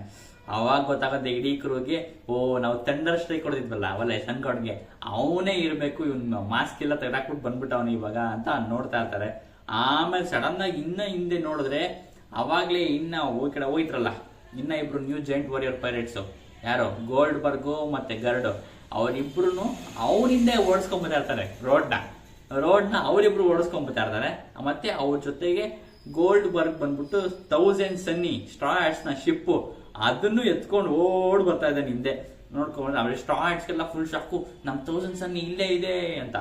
ಓ ಶಿಟ್, ಜೋರಾಗಿ ಫುಲ್ ಡಿಸಪಾಯಿಂಟ್ ಆಗೋಯ್ತು. ಅವ್ನು ಇನ್ನೇನು ಅವರೆಲ್ಲ ಹತ್ರ ಬಂದ್ರೆ ಅವ್ನು ಸೋಡ್ ಸ್ಟ್ರೈಕ್ ಮಾಡೋಣ ಅಂತ ಅವ್ನು ಅನ್ಕೊಂಡಿರ್ತಾನೆ. ಆದ್ರೆ 1000 ಸನ್ನಿ ಇರೋದ್ರಿಂದ ಅವ್ನಿಗೆ ಫುಲ್ ಇದಾಗ್ಬಿಟ್ಟಿರುತ್ತೆ. ಓ ಏನು ಮಾಡಕ್ಕಾಗಲ್ಲ, 1000 ಸನ್ನಿ ಇದ್ರೂ ಪರವಾಗಿಲ್ಲ, ನಾನು ಇವ್ರನ್ನ ತಪ್ಪಿಸ್ಕೊಳ್ಬೇಕು ಇವರಿಂದ ಅಂದ್ಬಿಟ್ಟು ಸ್ಟ್ರೈಕ್ ಮಾಡ್ತೀನಿ ಅಂತ ಹೇಳ್ತಾನೆ. ಅಷ್ಟಲ್ಲಿ ಬೇಡ ಬೇಡ ಬೇಡ ಇರು ನಮ್ಗೆ ಇನ್ಯಾರು ಗೊತ್ತಿಲ್ಲ, ಅವ್ರು ನಮ್ಗೆ ಹೊಡೆಯಕ್ ಬರ್ತಾ ಇದ್ದಾರ ಇಲ್ಲ ಅವರೇನಾದ್ರು ಕಾನ್ಸ್ಟಿಟ್ಯೂಷನ್ ಸಿಗಾಕೊಂಡಿದ್ದಾರ ಗೊತ್ತಿಲ್ಲ ನಮ್ಗೆ. ಆದ್ರೆ ನಾವ್ ಇಲ್ಲಿಂದ ತಪ್ಪಿಸ್ಕೋಬೇಕು, ಈ ಜೈಂಟ್ ಬ್ರಿಡ್ಜ್ ಅಲ್ಲಾಡೋದ್ರಿಂದ ತಪ್ಪಿಸ್ಕೋಬೇಕು ಅಂದ್ರೆ ಫಸ್ಟ್ ನಾವು ಮುಂದೆ ಓಡಬೇಕು. ನನ್ನ ಅನಿಸಿಕೆ ಪ್ರಕಾರ ಸಾಂಜೆ ಹೇಳೋದಿದೆಲ್ಲ, ನಮ್ಮ ಅನಿಸಿಕೆ ಪ್ರಕಾರ ಮುಂದೆ ಯಾವ್ದಾರ ಒಂದು ವಿಲೇಜು ಅಥವಾ ಏನಾರ ಒಂದು ಇದ್ದೇ ಇರುತ್ತೆ, ನಾವ್ ಅಲ್ಲಿಗೋಗಿ ಫಸ್ಟ್ ತಲುಪಬೇಕು, ಎಲ್ಲ ಬೇಗ ಓಡಿ ಅಂತ ಹೇಳ್ತಾನೆ. ಎಲ್ಲರೂ ಇಡೀ ಕ್ರೂನು ಫುಲ್ ಕಂಟಿನ್ಯೂಸ್ ಆಗಿ ಬ್ರಿಡ್ಜ್ ಮೇಲೆ ಓಡ್ತಾ ಇದ್ದಾರೆ ಸ್ಪೀಡ್ ಆಗಿ. ಅವರಿಂದೆ ರೋಡ್ ಇದ್ದಾನೆ, ರೋಡ್ ಹಿಂದೆ ಗೋಲ್ಡ್ ವರ್ಕ್ ಮತ್ತೆ ಗರ್ಡ್ ಇದ್ದಾರೆ. ಅವರೆಲ್ಲ ಇಷ್ಟು ಜನ ಬ್ರಿಡ್ಜ್ ಮೇಲೆ ಓಡ್ತಾ ಇರೋದ್ರಿಂದ ಫುಲ್ ಶೇಕ್ ಆಗ್ತಿದೆ. ಸ್ಟ್ರಾ ಹ್ಯಾಟ್ಸ್ಗೆ ಓಡೋದಕ್ಕೆ ಕಷ್ಟ ಆಗ್ತಾ ಇದೆ. ಇದೇ ಮೇನ್ ಪ್ರಾಬ್ಲಮ್ ಇವ್ರಿಗೆ. ನನ್ಗನ್ಸುತ್ತೆ ಇವಾಗ ರೋಡ್ ಮಾಡ್ತಿರೋದು ನೋಡ್ಬಿಟ್ಟು ಫುಲ್ಲು ಕೋವ ಬಂದ್ಬಿಟ್ಟಿದೆ ಗರ್ಡ್ಗೆ ಮತ್ತೆ ಗೋಲ್ಡ್ ಬರ್ಗೆ. ಅವರಿಬ್ರು ಬಂದ್ಬಿಟ್ಟು ಸ್ಟ್ರಾ ಹ್ಯಾಟ್ಸು ನಮ್ಮ ಅಲೈಸು ಅವರು, ನಾವು ಅವ್ರ ಕೆಳಗಡೆ ಎಲ್ಲ ಕೆಲಸ ಮಾಡೋದು, ಅವ್ರ ಗ್ರ್ಯಾಂಡ್ ಫೀಲ್ಡರ್ ಎಲ್ಲ ನಾವಿದೀವಿ, ನೀನು ಅವ್ರ ಕ್ರೂ ಮೇಟ್ಸ್ನ ತಕೊಂಡ್ಬಂದು ನೀನು ಇದ್ ಮಾಡಿದ್ಯಾ ಅಂತೆಲ್ಲ ಫುಲ್ ಎಲ್ಲ ಬೇಜಕೊಂಡು ಒಡೆಯಕ್ಕೆ ಹೋಯ್ತಾ ಇರ್ತಾರೆ ರೋಡ್ಗೆ ಅಂತ ಅನ್ಸುತ್ತೆ. ಅದಕ್ಕೋಸ್ಕರ ರೋಡ್ ಹೋಗ್ತಾ ಇದ್ದಾನೆ. ಆದ್ರೆ ಅವ್ರಿಗೆ ಸ್ಟ್ರಾ ಹ್ಯಾಟ್ಸಿಗೆ ಗೊತ್ತಿಲ್ಲ ಇವರು ತಪ್ಪಿಸ್ಕೊಂಡ್ಬರ್ತಾ ಇದ್ದಾರೆ, ಇಲ್ಲ ಅವ್ರನ್ನ ಬೈಯಕ್ ಹೋಯ್ತಾ ಇದ್ದಾರೆ ಅಂತ. ಇವ್ರು ನಮ್ಗೇನೋ ಮಾಡಕ್ ಬರ್ತಿದ್ದಾರೆ 3 ಜನ ಸೇರ್ಕೊಂಡು ಅಂತ ಇವ್ರು ಓಡ್ತಾವ್ರೆ. ಕ್ರೇಜಿ ಆಗಿದೆ ಎಲ್ಲ ಒಟ್ಟಿಗೆ ತಗೊಂಡಾಗ ರೋಡ್ಗಂತೂ ಹಾಕೊಂಡು ಇಕ್ತಾರೆ ಸರಿಯಾಗಿ. ಆಮೇಲೆ ನಮ್ಗೆ ನೆಕ್ಸ್ಟ್ ಪ್ಯಾನಲ್ ಸಿಗುತ್ತೆ. It's new giant warrior pirate ನ ಕ್ಯಾಪ್ಟನ್ ಹೈರುದ್ದೀನ್ ಅಂತೂ ಫುಲ್ ಹ್ಯಾಪಿ ಆಗ್ಬಿಟ್ಟಿದ್ದಾನೆ. ಯಾಕಪ್ಪ ಅಂದ್ರೆ ಅವನು ಇವಾಗ ಸ್ಟ್ರಾ ಹ್ಯಾಟ್ಸ್ಗೆ ಟ್ರೀಟ್ ಅವ್ರನ್ನ ಸ್ಯಾಟಿಸ್ಫೈ ಮಾಡಬೇಕು ಅಂದ್ಬಿಟ್ಟು ಅವನು ಆ ರೆಲ್ಮ್ ಅಲ್ಲಿರೋ ದೊಡ್ಡ ಪ್ರಾಣಿ, ಅವನು ಇವಾಗ ಕೆಳಗಡೆ ಡೆಡ್ ರೆಲ್ಮ್ ಬಂದ್ಬಿಟ್ಟಿದ್ದಾನೆ. ಡೆಡ್ ರೆಲ್ಮ್ ಬಂದ್ಬಿಟ್ಟು ಅಲ್ಲಿ ದೊಡ್ಡ ಪ್ರಾಣಿ ಒಂಥರ ಮೂಸ್ ಅಂತೆ, ಅದೊಂಥರ ನೋಡಕ್ ಡೈನೋಸರ್ ತರ ಇದೆ ಅದು. ಅದನ್ನ ಹಿಡಿದ್ಬಿಟ್ಟು ಇಂಥ ಪ್ರಾಣಿ ನಮ್ಮ ನಾರ್ಮಲ್ ರೆಲ್ಮಲ್ಲೆಲ್ಲ ಸಿಗಲ್ಲ, ಇದು ಇಂಥ ಕೆಳಗಡೆ ಇರೋ ರೆಲ್ಮಲ್ಲೇ ಸಿಗೋದು, ಇದ್ರ ಮಾಂಸ ಮಾತ್ರ ಒಳ್ಳೆ, ಮಾಂಸ ತಿನ್ನಕ್ಕೆ ಜನ ಸಾಯ್ತಾರೆ ಅಂತ ಹೇಳ್ತಾನೆ. ಇದೇ ಸಿಕ್ಬಿಟ್ಟಿದೆ ನಮ್ಗೆ ಫುಲ್ ಖುಷಿ ಅಂತ ಫುಲ್ ಕೊಡಿದ್ರೆ. ಸ್ಟ್ರಾ ಹ್ಯಾಟ್ಸ್ ಅಂತೂ ಈ ಮಾಂಸನ ತಿನ್ಬಿಟ್ಟು ಸಖತ್ ಖುಷಿ ಪಡ್ತಾರೆ ಅವರಂತೂ, ಈ ಮೀಟ್ ನ ತಿನ್ಬಿಟ್ಟು ಅವ್ರಿಗೆ ಸ್ಯಾಟಿಸ್ಫೈ ಆಗುತ್ತೆ ಅಂತ ಅನ್ಸುತ್ತೆ ಅಂತ. ಆಮೇಲೆ ಅವನ ಜೊತೆನೆ ಇನ್ನೊಬ್ಬ ನ್ಯೂ ಜೈಂಟ್ ವಾರಿಯರ್ ಪೈರೇಟ್ ಇದಾನೆ. ಇಟ್ಸ್ ನ್ಯೂ ಜೈಂಟ್ ವಾರಿಯರ್ ನ ಶಿಪ್ರೈಟ್ ಸ್ಟ್ಯಾನ್ಸನ್ ಇದ್ದಾನೆ. ಸ್ಟ್ಯಾನ್ಸನ್ ಬಂದ್ಬಿಟ್ಟು ಶಿಪ್ರೈಟ್ಗೆ ಅವನು ದೊಡ್ಡ ಸುತ್ತಿಗೆ ಹಿಡ್ಕೊಂಡಿದ್ದಾನೆ ಗುರು, ದೊಡ್ಡ ಸುತ್ತಿಗೆ. ಅವನ ಶಿಪ್ರೈಟ್ ಕರೆಕ್ಟ್ ಆಗಿದೆ, ಅವನು ಸುತ್ತಿಗೆ ಹೋಗ್ಬಿಡ್ತಾರೆ. ಮತ್ತೆ ಹೈರುದ್ದೀನ್ಗೆ ಆಕ್ಸ್ ಇದೆ, ದೊಡ್ಡ ಆಕ್ಸ್, ಸಾಕಾದ ಆಕ್ಸ್ ಅಲ್ಲಿ ಇವಾಗ ಮಾಂಸನ ತಗೊಂಡೋಗೋದು ಅಂತ ಇವಾಗೆಲ್ಲ ಪ್ಲಾನ್ ಹಾಕೊಂಡು ಹೋಗ್ತಾರೆ. ಯೋ ಹೋ ಅಂತ ಇವಾಗೆಲ್ಲ ಹೊತ್ಕೊಂಡು ಹೋಗೋಣ ಅಂತ ಇಬ್ರು ಸೇರ್ಕೊಂಡು ಸಾಂಗ್ ಹೇಳ್ಕೊಂಡು ಹೋಗ್ತಾರೆ. ಸಾಂಗ್ ಬೇರೆ ಮಾಡ್ಬಿಟ್ಟವ್ರೆ. ಏನ್ ಗೊತ್ತಾ, ಓದ್ತೀನಿ ಕೇಳಿಸ್ಕೊಳ್ಳಿ. No help has to fear, the new giant warrior pirates has here ಅಂತ ಇಬ್ರು ಸಾಂಗ್ ಹೇಳ್ಕೊಂಡು ದೊಡ್ಡ ಪ್ರಾಣಿನ ಹೊತ್ಕೊಂಡು ಸಾಯಿಸಿರೋದನ್ನ ಎತ್ಕೊಂಡು ಹಿಂಗ ಡ್ಯಾನ್ಸ್ ಆಡ್ಕೊಂಡು ಹೋಯ್ತಾವ್ರೆ. ಆಮೇಲೆ ನಮ್ಗೆ ಫುಲ್ ಚಾಟ್ ತೋರಿಸ್ತಾರೆ. ನ್ಯೂ ಜೈಂಟ್ ವಾರಿಯರ್ ಪೈರೇಟ್ಸ್ ಅಲ್ಲಿ 5 ಮೆಂಬರ್ ಇದ್ದಾರೆ. 5 ಮೆಂಬರ್ಸ್ ಇದ್ದಾರೆ. ಯಾರಪ್ಪ ಅಂದ್ರೆ ನ್ಯೂ ಜೈಂಟ್ ವಾರಿಯರ್ ನ ಪೈರೇಟ್ ನ ಕ್ಯಾಪ್ಟನ್ ಯಾರು, ಹೈರುದ್ದೀನ್, ಸರಿನಾ. ಆಮೇಲೆ ನೆಕ್ಸ್ಟ್ ಬರೋದು ಸ್ಟ್ಯಾನ್ಸನ್, ಶಿಪ್ರೈಟ್ ಸ್ಟ್ಯಾನ್ಸನ್. ಆಮೇಲೆ ಗೋಲ್ಡ್ ಬರ್ಗ್, ಕುಕ್ ಆಗಿರೋದು ಗೋಲ್ಡ್ ಬರ್ಗ್. ಆಮೇಲೆ ಗರ್ಡ್, ಶಿಪ್ನ ಡಾಕ್ಟರ್. ನೆಕ್ಸ್ಟ್ ಬರೋದು ರೋಡ್ ಇವಾಗ ನ್ಯಾವಿಗೇಟರ್ ಸಕ್ಕತ್ತಾಗಿ ಕೊಟ್ಟಿದ್ದಾರೆ. ಯಾಕಂದ್ರೆ ಅವನ ಹತ್ರ ಕಾಗೆ ಇದೆ, ಎಲ್ಲ ಇದೆ, ಸ್ನೇಕ್ ಎಲ್ಲ ಇದೆ, ಇಲಿ ಎಲ್ಲ ಇದೆ, ಅವ್ನಿಗೆ ಎಲ್ಲೆಲ್ಲಿಂದ ಇನ್ಫಾರ್ಮೇಶನ್ ಬೇಕೋ ಎಲ್ಲ ಬರುತ್ತೆ ಅವ್ನಿಗೆ. ಒಟ್ಟಿನಲ್ಲಿ ಇವರು ಇಷ್ಟು ಜನ 5 ಜನ ನ್ಯೂ ಜೈಂಟ್ ವಾರಿಯರ್ ಪೈರೇಟ್ಸ್ ಇವಾಗ, ಸರಿನಾ. ಆಮೇಲೆ ನೆಕ್ಸ್ಟು ಸ್ಟ್ಯಾನ್ಸನ್ ಒಂದು ಇಂಪಾರ್ಟೆಂಟ್ ವಿಷಯ ಹೇಳ್ತಾನೆ. ಯಾರು ಸ್ಟ್ಯಾನ್ಸನ್ನು? ನ್ಯೂ ಜೈಂಟ್ ವಾರಿಯರ್ ಪೈರೇಟ್ಸ್ನ ಶಿಪ್ನ ನೋಡ್ಕೊಳ್ಳೋನು. ಅವನು ಹೇಳ್ತಾನೆ ನ್ಯೂ ಇಂಪಾರ್ಟೆಂಟು, ಸಿಕ್ಕಾಪಟ್ಟೆ ಸ್ನೋ ಆಗ್ತಾ ಇದೆ, ಅದಕ್ಕೋಸ್ಕರ ನಾವು ಸನ್ ಸ್ಟೋನ್ನ ಯೂಸ್ ಮಾಡೋಕ್ಕಾಗಲ್ಲ ಇವಾಗ ಅಂತ ಹೇಳ್ತಾನೆ. ಇದೇನಿದು ಸನ್ ಸ್ಟೋನ್ ಅಂತ ನಮಗೆ ಫುಲ್ ಟೆನ್ಷನ್ನು. ಅವ್ರು ಸನ್ ಸ್ಟೋನ್ನ ಏನು ತೋರಿಸಿಲ್ಲ, ಯಾವ ಥರ ಇದೆ ಅಂತ ದೇವನಿಗೂ ಗೊತ್ತಿಲ್ಲ. ಆದರೆ ಸನ್ ಸ್ಟೋನ್ ಯೂಸ್ ಮಾಡೋಕ್ಕಾಗಲ್ಲ ಅಂತ ಗೊತ್ತಾಗುತ್ತೆ. ಅಯ್ಯೋ, ನಾನು ಸಿಕ್ಕಾಪಟ್ಟೆ ಅರ್ಜೆಂಟ್ ಇದೆ, ನನ್ನ ಇಂಬ್ಯಾರೆಸ್ ಮಾಡಬೇಡ ನೀನು, ಸ್ಟೋನ್ಸ್ ಅನ್ನ ಯೂಸ್ ಮಾಡೋದು ಬೇಗ, ಸನ್ ಸ್ಟೋನ್ನ ಅಂತ ಹೇಳ್ತಾನೆ. ಆದರೆ ಅವ್ನಿಗೆ ಯೂಸ್ ಮಾಡೋಕ್ಕೆ ಸ್ನೋ ಆಗ್ತಿರೋದ್ರಿಂದ ನಮಗೆ ಯೂಸ್ ಮಾಡೋಕ್ಕಾಗಲ್ಲ ಅಂತ ಅವ್ನು ಹೇಳ್ತಾನೆ. ಏನಿದು ಸನ್ ಸ್ಟೋನ್ ಅಂತ ಮಿಸ್ಟರಿ, ಇವಾಗ ಕ್ವಶನ್ ಮಾರ್ಕ್. ನಮಗೆ ಏನಿದು ಸನ್ ಸ್ಟೋನ್ ಅಂತ ಮುಂದೆ ಬರೋ ಚಾಪ್ಟರ್ ಅಲ್ಲೇ ಗೊತ್ತಾಗಬೇಕು. ಒಟ್ನಲ್ಲಿ ಇಂಪಾರ್ಟೆಂಟ್. ಇದೇ ತರ ಪೋನಿಗಳ ತರನೇ ಇವಾಗ ಸಿ ಸ್ಟೋನ್ ಇದೆ, ನೆಕ್ಸ್ಟ್ ಪೋನಿಗಳು ಬೇರೆ ಸ್ಟೋನ್ ಇಂದ ಮಾಡಿರೋದು. ನೆಕ್ಸ್ಟ್ ಅದೇ ತರ ಇವಾಗ ಸನ್ ಸ್ಟೋನ್ ಅಂತ ಬೇರೆ ತಂದಿರೋದು ಸಕ್ಕತ್ತಾಗಿರುತ್ತೆ. ಯಾಕಂದ್ರೆ ಸಿ ಸ್ಟೋನ್ ಇದೆ, ನೆಕ್ಸ್ಟ್ ಸನ್ ಸ್ಟೋನ್ ಅದ್ರ ಆಪೋಸಿಟ್ ಆಗಿರ್ಬೋದಾ, ಡೆವಿಲ್ ಫ್ರೂಟ್ ಯೂಸರ್ಗೆ ಇನ್ನ ಜಾಸ್ತಿ ಶಕ್ತಿ ಕೊಡಬಹುದಾ ಅದು ಗೊತ್ತಿಲ್ಲ ನನಗಂತೂ.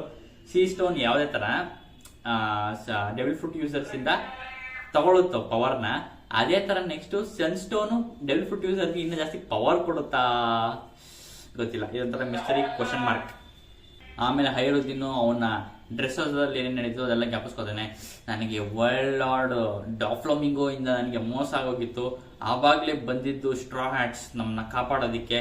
ಅವನು ನನ್ನ ಫುಲ್ಲು ಏನೋ ಋಣ ಇದೆ ನನ್ನ ಮೇಲೆ, ಆ ಥರ ಎಲ್ಲ ಫುಲ್ ಅವ್ನು ನೆನೆಸ್ಕೋತಾನೆ, ಹೇಳಲ್ಲ, ನೆನೆಸ್ಕೊಂಡಾದ್ಮೇಲೆ ನೆಕ್ಸ್ಟ್ ನಾವು ಶಿಫ್ಟ್ ಆಗ್ತೀವಿ the great Eric ship. New giant ಹಳೆ giant warrior pirates the great Eric ಶಿಪ್ಗೆ ಶಿಫ್ಟ್ ಆಗ್ತೀವಿ. ಶಿಪ್ ಅಲ್ಲಿ ಬ್ರೂಕು ರಾಬಿನ್ಗೆ ಹೇರ್ ಕಟ್ ಮಾಡ್ತಾ ಇದ್ದೇನೆ. ಅಪ್ಪ ನನಗೆ ಅದೇ ಡೌಟ್ ಇತ್ತು, ಇವ್ರ ಕೂದಲೆಲ್ಲ ಜಾಸ್ತಿ ಬೆಳೀತಲ್ಲ, ಶಿಪ್ ಅಲ್ಲಿ ಯಾರಿರ್ತಾರೆ ಕಟಿಂಗ್ ಮಾಡಕ್ಕೆ ಅಂತ ಡೌಟ್ ಇತ್ತು ಮುಂಚೆಯಿಂದ ಒಂದು. ಇವಾಗ ಕನ್ಫರ್ಮ್ ಆಯ್ತು, Brook is a cutting shop ಇಟ್ಕೊಂಡಿದ್ದಾನೆ. ಯಾವಾಗ ಹಂಗೆ ನಾಮಿಗೆ ಒಂದು ನ್ಯಾವಿಗೇಷನ್ ರೂಮ್ ಇದೆ, ಚಾಪರ್ಗೆ ಒಂದು ಡಾಕ್ಟರ್ ರೂಮ್ ಇದೆ, ನೆಕ್ಸ್ಟ್ ರಾಬಿನ್ಗೆ ಒಂದು ಫುಲ್ ರಿಸರ್ಚ್ ಎಲ್ಲ ಇದೆ, ಸಾಂಜಿಗೆ ಫುಲ್ ಕಿಚನ್ ಎಲ್ಲ ಇದೆ, ಜೋರಾಗೆ ಜಿಮ್ ಇದೆ, ಲೂಫಿಗೆ ಫುಲ್ ಶಿಪ್ಪೇ ಇದೆ, ಫ್ರ್ಯಾಂಕಿಗೆ ಒಂದು ರಿಸರ್ಚು ಮತ್ತೆ ಏನೋ ಒಂದು ಶಿಪ್ ಡೆವಲಪ್ಮೆಂಟ್ ಮಾಡ್ಬೇಕು ಅದಂಗಿದೆ, ಆಮೇಲೆ ಉಸಪ್ಗೆ ಒಂದು ಗಾರ್ಡನ್ ಇದೆ. ಅದೇ ತರ ಬ್ರೂಕ್ಗೆ ಒಂದು ಕಟಿಂಗ್ ಶಾಪ್ ಇದೆ 1000 ಸನ್ನಿಲಿ. ಹಿಂಗೆ ಸಕ್ಕತ್ತಾಗಿದೆ Brook cutting shop. Brook cutting shop ಇಟ್ಕೊಂಡಿದೆ, ಸಗದಾಗಿದೆ. ಬ್ರೂಕ್ ಇವಾಗ ಕಟಿಂಗ್ ಮಾಡ್ಬಿಟ್ಟು ರಾಬಿನ್ಗೆ ಹೊಸ ಲುಕ್ ಕೊಟ್ಟಿದ್ದಾರೆ. ಹೊಸ ಲುಕ್ ಅಲ್ಲ, ಹಳೆ ಲುಕ್ ಕೊಟ್ಟಿದ್ದಾನೆ. ಯಾವಾಗ ನಮ್ಗೆ ಟೈಮ್ ಸ್ಕಿಪ್ ಇಂದ ಮುಂಚೆ ಇತ್ತಲ್ಲ ರಾಬಿನ್ ಲುಕ್, ಅದೇ ತರ ಸೇಮ್ ಹೇರ್ ಕಟ್ ಮಾಡಿದ್ದಾನೆ. ಸಖತ್ ಕ್ಯೂಟ್ ಆಗಿದ್ದಾನೆ ರಾಬಿನ್ ಮಾತ್ರ. ಆಮೇಲೆ ನಿನ್ನ ಹೇರ್ ಕಟ್ ನೋಡ್ಬಿಟ್ಟು ಬ್ರೂಕ್ ಅವನೇ ಮಾಡ್ಬಿಟ್ಟು ಅವನೇ ಹೇಳ್ಕೊತಾನೆ, ನಿನ್ನ ಹೇರ್ ಕಟ್ ನೋಡ್ಬಿಟ್ಟು ನನ್ನ ಎದುರೆಲ್ಲ ಜೀವ ಡಗಡಗ ನನ್ನ ಹಾರ್ಟ್ ಎಲ್ಲ ಡಗಡಗ ಅಂತ ಇದೆ. ಆದ್ರೆ ನನ್ಗೆ ಹಾರ್ಟೇ ಇಲ್ಲ, ಯೋ ಅಂತ ನಗ್ತಾನೆ. Skull jokes Brook, typical Brook skull jokes, ಸರಿನಾ? ಅದಂತೂ ಮಾಡಿದ್ದಾರೆ. ಆಮೇಲೆ ನೆಕ್ಸ್ಟ್ ಎಲ್ಲರೂ ಇಷ್ಟಪಡ್ತಾರೆ ರಾಬಿನ್ ಹೇರ್ ಕಟ್ನ, ಸಖತ್ ಕ್ಯೂಟ್ ಆಗಿದ್ದಾರೆ ಅಂತ. ಬೋನಿ ಎಲ್ಲ ಬಂದ್ಬಿಟ್ಟು ನಿನ್ ಹೇರ್ ಕಟ್ ಸಿಕ್ಕಾಪಟ್ಟೆ ಕ್ಯೂಟ್ ಆಗಿದೆ ಅಂತ ಹೇಳ್ತಾರೆ. ಆಮೇಲೆ ಫ್ರಾಂಕಿ ಹೇಳ್ತಾನೆ, ನಿನ್ ಹೇರ್ ಕಟ್ ನೋಡಿದ ತಕ್ಷಣ ನನಗೆ ಹಳೇದೆಲ್ಲ ನೆನಪಾಯ್ತು ಅಂತ ಫ್ರಾಂಕಿ ಹೇಳ್ತಾನೆ. ಆಮೇಲೆ ನೆಕ್ಸ್ಟ್ ಜಿಂಪೆ ನಿನ್ ಹೇರ್ ಕಟ್ ಸಕ್ಕತ್ತಾಗಿ ಮಾಡಿದ್ದಾನೆ ಬ್ರೂಕ್, ಸಖತ್ತಾಗಿ ಮಾಡಿದ್ದೆ ಬ್ರೂಕ್ ಅಂತ ಅವನು ಹೇಳ್ತಾನೆ. ಆಮೇಲೆ ರಾಬಿನ್ ಅವ್ಳು ತೋರಿಸ್ತಾರೆ ನೀಟಾಗಿ ರಾಬಿನ್ ಹೆಂಗಿದ್ದಾಳೆ ಅಂತ. ಸೇಮ್ ಹಳೆ ರಾಬಿನ್ ಗುರು, ಸಖತ್ ಇರೋದು ಒಳ್ಳೇದಾಯ್ತು. ಏನಕ್ಕೆ ಅಂತ ಹೇರ್ ಕಟ್ ಮಾಡೋದು ಆಮೇಲೆ ಮುಂದೆ ಹೇಳ್ತೀನಿ. ಸಖತ್ತಾಗಿ ಹೇರ್ ಕಟ್ ಮಾಡಿದ್ದಾನೆ ಬ್ರೂಕ್ ಮಾತ್ರ, ಹೆವಿ ಕ್ಯೂಟ್ ಆಗಿ ಕಾಣಿಸ್ತಿದೆ ರಾಬಿನ್. ಸರಿನಾ, ಪರ್ಫೆಕ್ಟ್ ಆಗಿದೆ, ಥ್ಯಾಂಕ್ಸ್ ಬ್ರೂಕ್ ಅಂತ ಹೇಳ್ತಾನೆ. ಬ್ರೂಕ್ ಥ್ಯಾಂಕ್ ಯು, ವೆಲ್ಕಮ್ ಯೋ ಅಂತ ಬ್ರೂಕ್ ಹೇಳ್ತಾನೆ. ಆಮೇಲೆ ಹೇಳ್ತಾರೆ ಯಾಕೆ ಹೇರ್ ಕಟ್ ಮಾಡಿದ್ದು ಅಂತ ಅವನ್ ಕೇಳ್ತಾನೆ. ಯಾರೋ ಬ್ರೋಗಿ ಕೇಳ್ತಾನೆ, ಓ ನೀನು ಸಾಲ್ನ ಮೀಟ್ ಮಾಡಿದಾಗ ಇದೇ ತರ ಹೇರ್ ಕಟ್ ಇತ್ತು, ಅದಕ್ಕೆ ಇವಾಗ ಮತ್ತೆ ಅವನು ರೆಕಗ್ನೈಸ್ ಮಾಡ್ಲಿ ಅಂತ ಈ ತರ ಹೇರ್ ಕಟ್ ಮಾಡ್ಕೊಂಡಿದ್ಯಾ ಅಂತ ಅವನ್ ಕೇಳ್ತಾನೆ. ಅವಾಗ ಗೊತ್ತಾಗುತ್ತೆ, ವಾವ್ ಎಷ್ಟು ಸಗಲಾಗಿದೆ ಮೂಮೆಂಟ್ ನೋಡಿ. ಸಾಲ್ನ ಮೀಟ್ ಆಗಕ್ಕೆ robin is ready for in Har old look. ಆಮೇಲೆ ಫ್ರಾಗಿ ಹೇಳ್ತಾನೆ, ಓ ಈ ಹೇರ್ ಸ್ಟೈಲ್ ಅಲ್ಲಿ ಸಾಲ್ ನಿನ್ನ ಖಂಡಿತವಾಗ್ಲೂ ರೆಕಗ್ನೈಸ್ ಮಾಡ್ತಾನೆ, ತಲೆ ಕೆಡ್ಸ್ಕೊಬೇಡ ಅಂತ ಅವನ್ ಹೇಳ್ತಾನೆ. ಆಮೇಲೆ ಫ್ರಾಂಕಿ ಫುಲ್ ಹೇಳ್ತಾವನೆ ಒಂದ್ಸೂರು, ಅಯ್ಯೋ ರಿಯೂನಿಯನ್ ನಂಗೆ ಯಾವಾಗಲೂ ಅಳು ಬರ್ಸುತ್ತೆ ಅಂತ ಅವ್ರ ಫುಲ್ ಕಣ್ಣೀರ್ ಹಾಕೊಂಡು ಅವ್ರಿಗೆ ಹೇಳ್ತಾನೆ. ಆಮೇಲೆ ನಮ್ಗೆ ಓಯಮ್ಮ ಮತ್ತೆ ಕಾಶಿನೂ ಇದಾರಲ್ಲಿ, ಓ ನಾವು ನಿನ್ನ ಫಸ್ಟ್ ಟೈಮ್ ನೋಡಿದಾಗ್ಲೂ ನೀನ್ ಇದೇ ಲುಕ್ಕಲ್ಲೇ ಇದ್ದಿದ್ದು ರಾಬಿನ್ ಅಂತ ಅವ್ರು ಹೇಳ್ತಾರೆ. ಯಾಕಂದ್ರೆ ಎನಿಸ್ ಲಾಬಿಲೇ ಅಲ್ವಾ ರಾಬಿನ್ ಇದ್ದಿದ್ದು, ಎನಿಸ್ ಲಾಬಿಲೇ ಇವ್ರು ಓಯಮ್ಮ ಮತ್ತೆ ಕಾಶಿ ಇಬ್ರು ಇದ್ದಿದ್ದು. ಅದಕ್ಕೋಸ್ಕರ ಅವರಿಬ್ರಿಗೂ ಹಳೆ ನೆನ್ಸುತ್ತಾ ನೆನಪಾಯ್ತು. ಮತ್ತೆ ಇವ್ರನ್ನ ಫಸ್ಟ್ ಟೈಮ್ ಅಲ್ಲೇ ನೋಡಿದ್ದು ರಾಬಿನ್ನ ಅಂತ ಅವರಿಬ್ರಿಗೂ ನೆನಪಾಗಿ ಅಲ್ಲೇ ಹೇಳ್ತಾ ಇದಾರೆ. ಆಮೇಲೆ ನೆಕ್ಸ್ಟ್ ಅವರೆಲ್ಲ ದಿ ಗ್ರೇಟ್ ಎರಿಕ್ ಶಿಪ್ ಅಲ್ಲಿ ಮತ್ತೆ ಬಂದರೆ ಇವಾಗ ಎಲ್ಬಾಫ್ ಬಂದ್ಬಿಟ್ಟಿದ್ದಾರೆ. ಇವಾಗ ಇನ್ನೇನ್ ಹತ್ತತ್ರ ಇನ್ನೇನ್ ಲ್ಯಾಂಡ್ ಆಗ್ಬೇಕು ಅಂತ ಇದಾರೆ. ಇವಾಗೆಲ್ಲ ಬಂದ್ವಿ ನಾವು ಜಾಯಿಂಟ್ ವಾರಿಯರ್ ಪೈರೇಟ್ಸ್ ಎಲ್ಲ ಇವಾಗ ಲ್ಯಾಂಡ್ ಆಗಕ್ಕೆ ರೆಡಿ ಆಗಿ ಅಂತಲ್ಲ ಫುಲ್ ಎಲ್ಲ ಶೇರ್ ಮಾಡ್ಕೊಂಡು ಅಯ್ಯೋ ಅಂತ ಇನ್ನೇನು ಲ್ಯಾಂಡ್ ಆಗ್ತಾರೆ. ಆಮೇಲೆ ಒಂದು ನ್ಯೂಸ್ ಬರುತ್ತೆ, ನನಗಂತೂ ಅಳು ಬರುತ್ತೆ ಇವಾಗ ಈ ನ್ಯೂಸ್ ಕೇಳಿ. ಎಲ್ಬಾಫ್ ಅಲ್ಲಿ ಸೋಲು ಬಿದೋಗಿದ್ದಾನೆ. ಎಲ್ಬಾಫ್ ಅಲ್ಲಿ ಸೋಲ್ ಬಿದೋಗಿದ್ದಾನೆ, ಅವನಿಗೆ ಎದೊಳಕ್ ಆಗ್ತಿಲ್ಲ ಅವನಿಗೆ ಅಂತ ಯಾರೋ ಬಂದು ಕಿರ್ಚ್ಕೊಂಡು ಹೇಳ್ತಾರೆ. ದೇವ್ರ ನೀವು ಪ್ಲೀಸ್ ಓಡೋದಂತೆ ಇವರಿಬ್ರು ರಿಯೂನೇಟ್ ಮಾಡ್ಬಿಡಪ್ಪ ರಾಬಿನ್ನ ಮತ್ತೆ ಸೋಲ್ನ. ನನಗಂತೂ ಬೇಜಾರಾಗ್ಬಿಡುತ್ತೆ. ಬೇಡ, ಇಂಥ ಟೈಮಲ್ಲಿ ಬೇಡವೇ ಬೇಡ ಪ್ಲೀಸ್, ಅವ್ನು ಸಾಯೋದು ಬೇಡ ಪ್ಲೀಸ್. ಇಷ್ಟು ವರ್ಷ ಕಾದಿದಲ್ಲ ಪಾಪ ರಾಬಿನ್ನು ಸೋಲ್ನ ಮೀಟ್ ಆಗಕ್ಕೆ ಅಂತ, ಅವನೊಬ್ನೇ ಇರೋದು ಅವಳಿಗೆ ಅಂತ, ಅವನೊಬ್ನ ಮೀಟ್ ಮಾಡಕ್ಕೆ ಅಂತ ಹೇರ್ ಕಟ್ ಎಲ್ಲ ಮಾಡ್ಕೊಂಡು ಇಷ್ಟೊಂದೆಲ್ಲ ಪ್ರಿಪ್ರೇಷನ್ ಹಾಕೊಂಡ್ ಬಂದಿದ್ದಾಳೆ. ದಯವಿಟ್ಟು ಓಡೋ ಸೆನ್ಸೆ ಈ ತರ ಮಾಡಬೇಡಿ, ದಯವಿಟ್ಟು ಅವರಿಬ್ಬರನ್ನ ರಿಯೂನೇಟ್ ಮಾಡಿ ಅಂತ ಕೇಳ್ಕೊಳ್ತೀನಿ ನಾನಂತೂ ಅಷ್ಟೇ. ಇವಾಗ ಸೋಲ್ಗೆ ಏನಾಯ್ತಪ್ಪ, ಇವಾಗ ಟೆನ್ಷನ್ ಇವಾಗ ಶುರು ಹೋಗುತ್ತೆ ನಮ್ಗೆ ನೆಕ್ಸ್ಟ್ ಚಾಪ್ಟರ್ ಬರೋವರೆಗೂ. ನನಗಂತೂ ಹೆವಿ ಭಯ, ಇವಾಗ ಏನಾಗ್ಬಿಡುತ್ತೋ, ನಿಜವಾಗ್ಲೂ ಸಾಯಿಸ್ಬಿಡ್ತಾರೇನೋ ಅಂತ ಭಯ ಆಗ್ತಾ ಇದೆ. ಇಲ್ಲೇನಾದ್ರು ಟ್ವಿಸ್ಟ್ ತರಕ್ಕೋಸ್ಕರ ಏನಾರು ಮಾಡ್ತಾರೋ ಗೊತ್ತಿಲ್ಲ, ಇಲ್ಲ ಪ್ರ್ಯಾಂಕ್ ಮಾಡ್ತಾವನೆ ಅಂತಾನೂ ಗೊತ್ತಿಲ್ಲ. ರಾಬಿನ್ ಬರ್ತಿದ್ದಾಳೆ, ಪ್ರ್ಯಾಂಕ್ ಮಾಡ್ಬಿಡಲ್ಲ ಅಂದ್ಬಿಟ್ಟು ಹಿಂಗ್ ಮಾಡ್ತಾಳೋ, ಸಾಲು ಏನೋ ಮಾಡ್ತಿರ್ಬೋದೇನೋ ಅಂತ ಅನಿಸ್ತಾರೆ ನನಗೆ. ನೋಡೋಣ, ಒಟ್ಟಲ್ಲಿ ಸಾಯೋದಂತೂ ಬೇಡ, ಪ್ರ್ಯಾಂಕ್ ಆಗಿರ್ಲಿ ಅಂತಾನೆ ಪ್ರ್ಯಾಂಕ್ಗೆ ನಾವು ಫಿಕ್ಸ್ ಆಗೋಣ, ಸರಿನಾ? ಇವಾಗ ನೆಕ್ಸ್ಟ್ ಇಷ್ಟು ಚಾಪ್ಟರ್ ಇತ್ತು, ಇದ್ರಲ್ಲಿ ನಮ್ಗೆ ಲೂಫಿನ ಪಂಚ್ ಸಿಕ್ತು. ನಮ್ಗೆ ಶಾಂಕ್ಸ್ ಬಗ್ಗೆ ಯಾರಾದ್ರೂ ಮಾತಾಡ್ರಿ, ನಿಮ್ಮನ್ನ ಸುಮ್ಮನೆ ಬಿಡಲ್ಲ ಅಂತ ಶಾಂಕ್ಸ್ ಫುಲ್ ಕೋವ ಮಾಡ್ಕೊಂಡು ಇದು ಮಾಡಿದ್ದಾನೆ. ಆಮೇಲೆ ನಮಗೆ ಲೆವೆಲ್ ಡೆಡ್ನೆಸ್ ನೋಡಕ್ ಸಿಕ್ತು. ಎಲ್ಬಾಫ್ ಅಲ್ಲಿ ಇವಾಗ ಲೋವೆಸ್ಟ್ ಲೆವೆಲ್ಗೆ ಎಲ್ಲ ಪ್ರಿಸ್ನರ್ಸ್ ಎಲ್ಲ ಇಲ್ಲೇ ಇರ್ತಾರೆ ಅಂತ ಗೊತ್ತಾಯ್ತು. ಆಮೇಲೆ ನೆಕ್ಸ್ಟ್ ನಮಗೆ ನ್ಯೂ ಜೈಂಟ್ ವಾರಿಯರ್ ಪೈರೇಟ್ಸ್ ಯಾರು ಅಂತ ಪೂರ್ತಿ ಗೊತ್ತಾಯ್ತು, 5 ಜನ ನ್ಯೂ ಜೈಂಟ್ ವಾರಿಯರ್ ಪೈರೇಟ್ಸು. ಆಮೇಲೆ ಈ ಸನ್ ಸ್ಟೋನ್ ಏನು ಅದು ಮಿಸ್ಟ್ರಿ ಇನ್ನೂ ಗೊತ್ತಾಗಿಲ್ಲ. ಸನ್ ಸ್ಟೋನ್ ಏನು ಅಂತ ಮುಂದೆ ನೋಡೋಣ, ಸರಿನಾ? ಏನಂತ ಇನ್ನೂ ಗೊತ್ತಾಗಿಲ್ಲ ನಮಗೆ. ಆಮೇಲೆ ರಾಬಿನ್ನ ಕ್ಯೂಟ್ ಹೇರ್ ಕಟ್ ಸಿಕ್ತು ನಮಗೆ. ಓಲ್ಡ್ ಟೈಮ್ಸ್ ಬ್ಯಾಕಲ್ಲಿ ಹೆಂಗಿತ್ತು ಅದೇ ಥರ ರಾಬಿನ್ನ ಹೊಸ ಹೇರ್ ಕಟ್, ಹಳೆ ಹೇರ್ ಕಟ್ ಸಿಕ್ತು ನಮಗೆ. ಆದರೆ ಸೋಲ್ ಮಾತ್ರ ದಯವಿಟ್ಟು ಸಾಯೋದು ಬೇಡ, ಇದು ಮಾತ್ರ ನನ್ನ ಒಪಿನಿಯನ್ನು, ನನಗೆ ಇಷ್ಟ ಅನಿಸಿದ್ದು. ಈ ರಿವ್ಯೂ ಮಾತ್ರ ನನಗಂತೂ ಈ ಚಾಪ್ಟರ್ ಸಖತ್ ಇಷ್ಟ ಆಯಿತು. Robin hair cut highlight, top point. Next Shanks ಬಂದಿದ್ದು ಲೂಫಿ ಪಂಚು, ಅದು ಸಖತ್ತಾಗಿತ್ತು. ಆಮೇಲೆ ನ್ಯೂ ಜೈಂಟ್ ವಾರಿಯರ್ ಪೈರೇಟ್ಸ್ ಎಲ್ಲಾನು ಟಾಪ್ ನಾಚ್ ಆಗಿತ್ತು. ನೆಕ್ಸ್ಟ್ ಇವಾಗ ಸಾಲ್ಗೆ ಏನಾಗಿದೆ ಅಂತ ತಿಳ್ಕೊಳ್ಳೋಣ. ಪ್ರ್ಯಾಂಕ್ ಆಗಿರಲಿ ಅಂತ ವಿಶ್ ಮಾಡ್ತಾ ಈ ಚಾಪ್ಟರ್ನ ಏನು ಮಾಡ್ತೀನಿ. ನಿಮಗೆ ಇಷ್ಟ ಆಗಿದೆ ಲೈಕ್ ಮಾಡಿ, ಶೇರ್ ಮಾಡಿ, ಕಮೆಂಟ್ ಮಾಡಿ, ಸಬ್ಸ್ಕ್ರೈಬ್ ಮಾಡಿ. ಮತ್ತೆ ನೆಕ್ಸ್ಟ್ ವಿಡಿಯೋದಲ್ಲಿ ಸಿಗ್ತೀನಿ. ಬಾಯ್.